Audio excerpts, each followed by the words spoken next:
Hello, my name is David Stuff, and I'm a current student at JTech. And right now I'm in fabrication class, and I'm learning how to use a MIG welder. MIG stands for Metal Inert Gas. Right now, there's your MIG welder right here. If you open up, there's the line, the electrode, and if you look at this thing, MIG arc weld. So you want to look at the size of the wire, which is 30 thousandths. So you want to look 30 thousandths, and so you want E 330.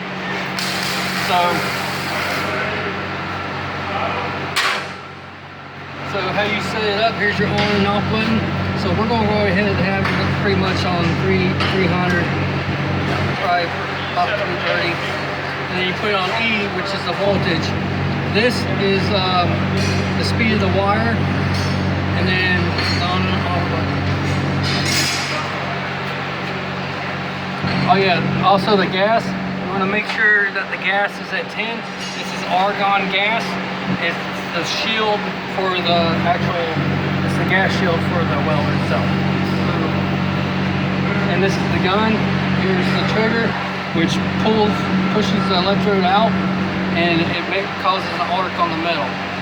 And also you want to make sure that your surface that you're on is grounded. Right now I'm going to go ahead and put on my gloves.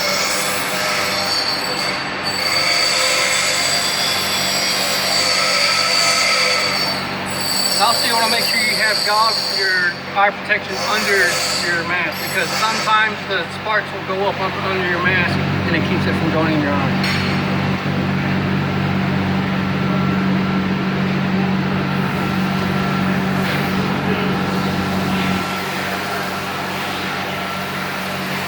I'll just show you, you can use your finger and prop the gun up in order to do that.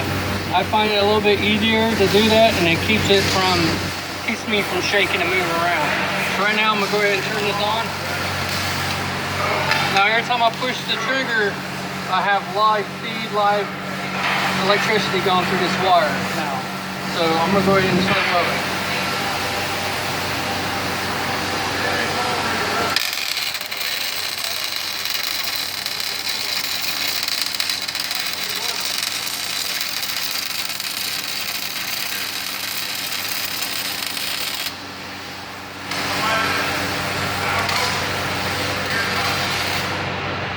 Right now, I was going a little too fast, but that wire touches the metal and it causes the arc, which melts the metal.